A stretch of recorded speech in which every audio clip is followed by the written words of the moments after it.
E o que eu sinto é que muitas vezes, de forma inconsciente, a mãe carrega uma bagagem que é uma memória ou até um sentimento mal resolvido. Quando se existe uma perda, eu vivi os dois casos, né? Eu vivi uma perda de um bebê. E depois da minha outra gestação, eu vivi realmente o que depois que as meninas nasceram, a gente entendeu que tinha um terceiro saco gestacional que foi mal absorvido e realmente criou algumas intercorrências na minha saúde que precisaram ser tratadas de forma ágil, e realmente o hospital foi muito ágil e conseguiu realmente controlar bem a situação. E aí eu acabei fiquei bem e tudo mais. Mas o que eu percebo é que eu vivi isso. Primeiramente, e hoje, quando eu faço os meus atendimentos, eu percebo o quanto algumas mães carregam isso de uma forma silenciosa, às vezes nem conseguem compreender que carregam, mas fica um vazio de alma, fica um sentimento de impotência, fica uma sensação. Uma coisa, Lígia, que me chama bastante atenção é que quando as meninas começaram a se desenvolver, eu vivia num estado de hipervigilância que eu não entendia que eu vivia, né? Mas eu vivia extremamente atenta e sabe gato quando vê água que fica com o pelo todo arrepiado? Eu vivia assim o tempo todo. A sensação é que a qualquer momento eu podia perdê-las. Que, claro, que quando você vive uma experiência dentro de UTI, por mais positiva que ela tenha sido, e realmente todo mundo me fala isso, fala, cara, as crianças nascerem de 26 semanas, ficarem 42 dias e saírem sem nenhuma sequela, foi realmente uma providência de Deus muito grande, né? Um milagre de Deus muito grande. Mas você vive lá. A Lígia tinha uma imaturidade para respirar que ela carregou até os 6 meses com ela. Então, até os 6 meses, por muitas vezes, eu ressuscitei a Lígia porque ela realmente parava. Ela esquecia de respirar. Ela ficou vários meses um tempo grande naquela bolsinha que fica balançando para ela não esquecer de respirar, porque simulava o ventre materno. E eu acho que, claro, que no meu caso, tudo isso potencializou esse medo de perda. Mas eu vejo que muitas mães que passam por processos de absorver uma dessas crianças ou de uma perda gestacional acabam carregando esse estado de atenção com medo de que o inesperado possa abocanhar toda uma situação, sabe? E possa pôr tudo a perder. Parece que é um. É um movimento que pode ser interrompido. E isso não é normal. Isso não é saudável, isso não pode continuar dessa forma, sabe? É importante que as mães entendam isso. Eu entrei num processo quando as meninas tinham 1 ano e pouco, eu comecei a perder cabelo, que eu puxava assim, meu cabelo caía todo. Caía todo. E aí a gente falava: ah, não, é aleitamento, é porque amamentou muito tempo, é porque teve a gestação. Então eu falava: gente, mas não é possível. Até que eu comecei a desencadear uma síndrome do pânico, e aí realmente eu fui entender o que eu tinha e entendi o quanto eu carregava uma dor silenciosa e essa dor silenciosa me paralisava diante da vida. Sabe, eu tinha medo de ir para o mundo, eu tinha medo de perdê-las, eu tinha medo de dormir e elas não acordarem, então eu passava a noite inteira do lado delas.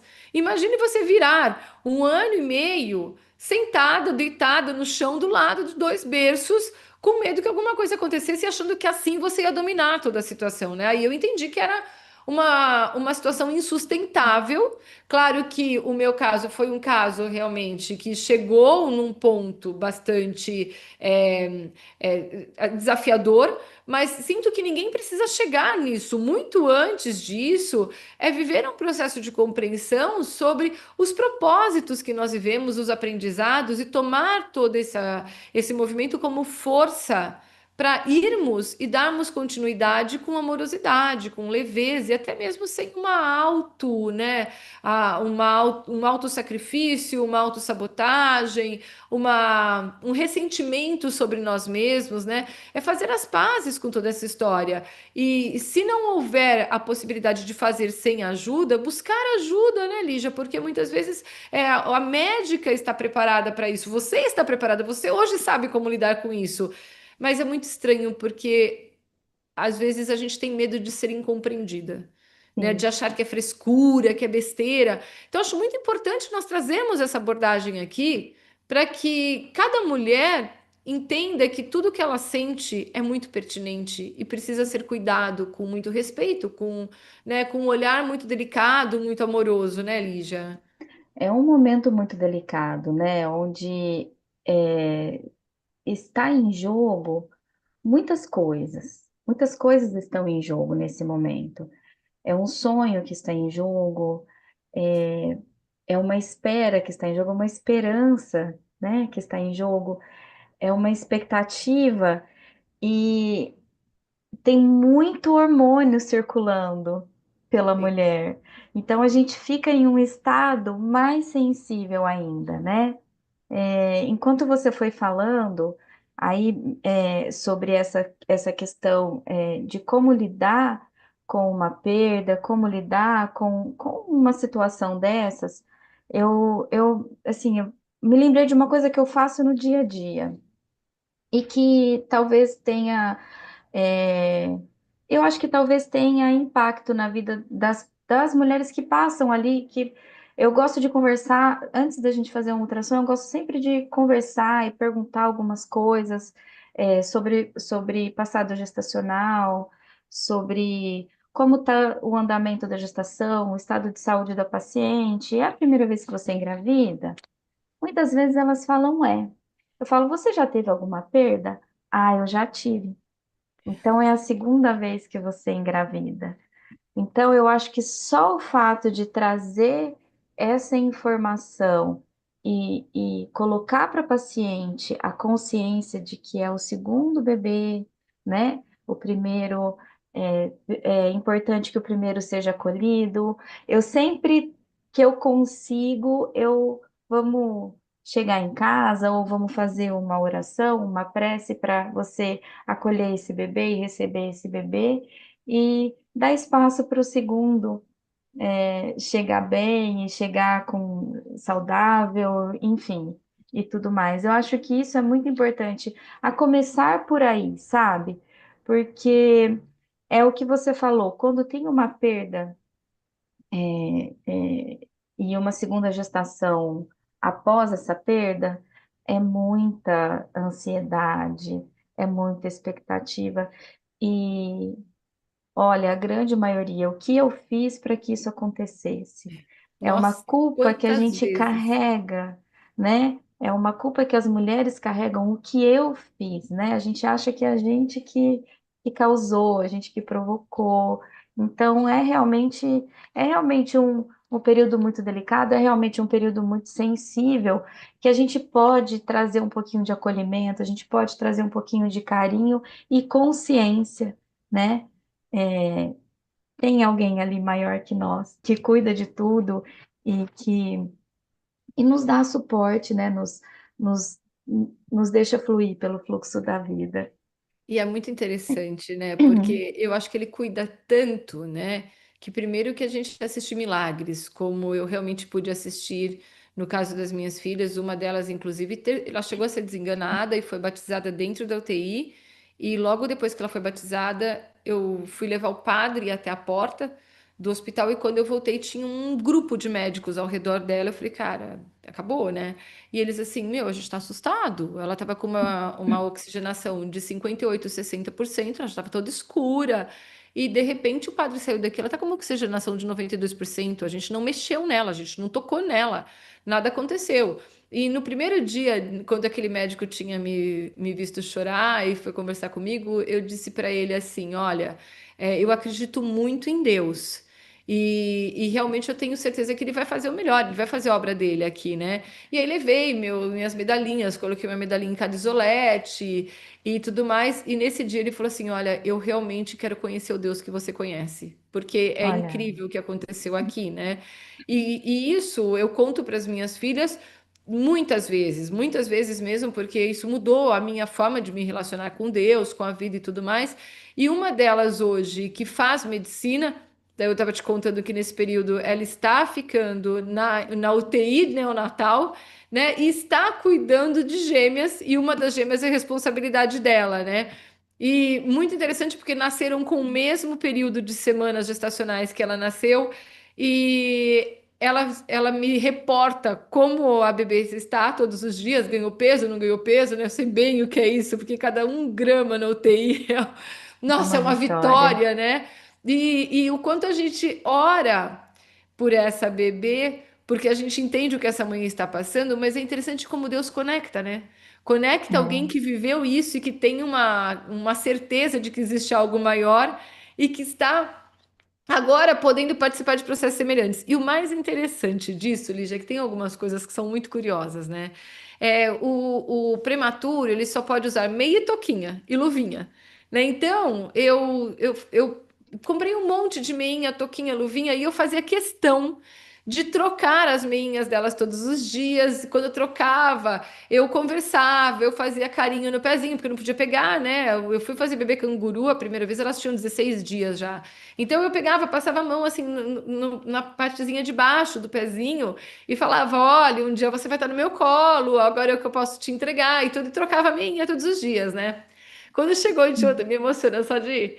Quando chegou anteontem, a Lígia chega em casa com duas meinhas. Eu falei: Filha, o que é isso? Mãe, comprei para as gêmeas, para minha bebê e para a irmãzinha dela, porque elas só podem vestir meinha, luvinha e toquinha.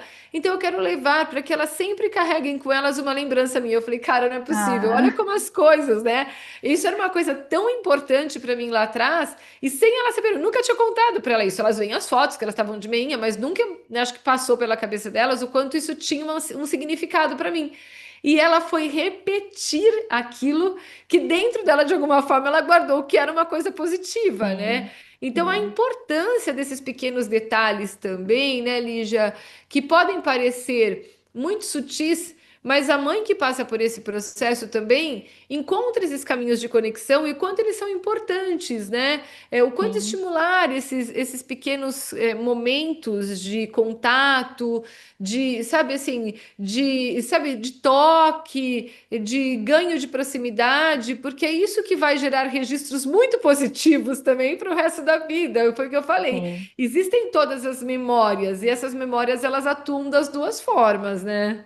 Exatamente. O contato pele a pele, o contato da mãe com o bebê, o contato de carinho com o bebê faz total diferença nesse período aí de neonatal, em prematuridade, desses bebês que precisam, por uma força maior, ser afastados da mãe no momento É, onde esse sim. contato é tão precioso, né? No momento em que esse vínculo é tão precioso, até o bebê conseguir compreender que ele nasceu, que ele não está mais ali, né? Isso faz toda a diferença no neurodesenvolvimento da criança para a vida E o resto da toda. vida, né? E é interessante, né? Uma Exatamente. curiosidade, quando elas nasceram, as duas foram para UTI, e aí com um dia eu tinha tomado sulfactante, que chama, que é para amadurecimento dos pulmões, e Uhum. uma tinha absorvido muito, então estava com o pulmão muito bom, a Luísa estava com o pulmão muito bom, e a Lígia estava com o pulmão muito,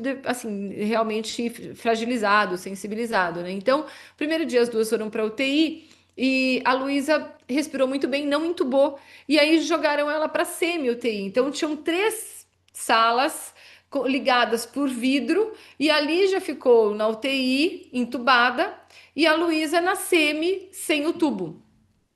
E a Lígia não respondia tão bem, não respondia tão bem, não respondia tão bem. Claro que o quadro pulmonar dela era mais sério e tudo.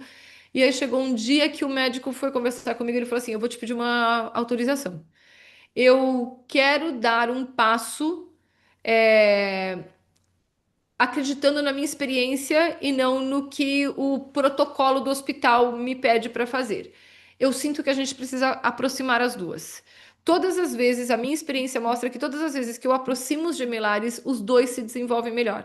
E eu estou preocupada com o quadro da Lígia, então eu queria te pedir se eu posso mover uma delas, ou trazer a Luísa para cá, ou levar a Lígia para lá, porque mesmo não tendo uma indicação das duas estarem na mesma ala, né, no mesmo setor ali de UTI, eu sinto que isso pode trazer um ganho para as duas. E acabou que, por uma questão de estratégia de espaço, eles decidiram jogar a Lígia para semi. E aí colocaram a isolete da Lígia, por conta de contaminação, não podia pôr junto, mas muito próximo, e eu fiquei sentada numa cadeira no meio com uma mão em cada isolete, literalmente, né? Fortalecimento de ombros, né? Então, fiquei com uma mão em cada isolete. No mesmo dia que a Lígia foi transferida para esse lugar, e eu comecei a ficar próxima das duas. E uma, né, de alguma forma estava conectada à outra através da minha presença, a Lígia saiu do tubo. Olha aí. Foi impressionante. E depois disso, elas entraram num quadro de progressão de ganho de peso.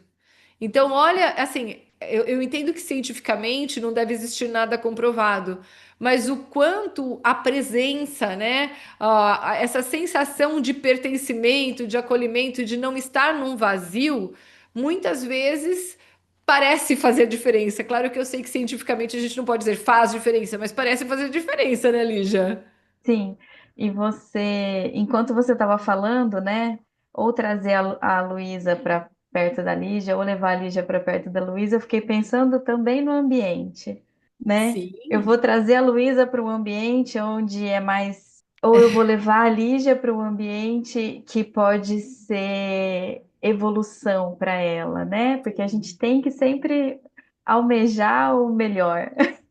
sim, Eu sem pensei também no dúvida. ambiente, não só Concordo. na possibilidade da mãe estar ali ao lado das duas, e eu fiquei bastante tocada também, Kátia, com a sensibilidade do médico, da Nossa, esse médico foi. perspicácia dele em ter a sensibilidade de pensar nisso e colocar as duas juntas e ver que sim, a gente fala que a ciência explica fatores, explica dados, explica, né, cientificamente com dados concretos, mas a vida guarda muitos mistérios, né? E a gente tem que Muitos. estar bem aberto e bem sensível a eles para poder levar tudo da melhor maneira possível, né? Foi, o que você acabou de relatar foi um exemplo disso É muito tudo, né? interessante, porque esse médico, ele é um médico neonatologista e pediatra, e ele estava no momento do nascimento, porque ele estava de plantão no hospital que elas nasceram. Então ele assistiu o nascimento e eu não consegui ser anestesiada, porque o anestesista, ele estava no horário de jantar e ele não conseguiu chegar a tempo de me anestesiar. Então a Luísa nasceu, quando a Luísa nasceu, ele já deu uma cambalhota e sentou. E aí eu estava sem anestesia e ela precisava nascer. Então a Lígia nasceu pélvica.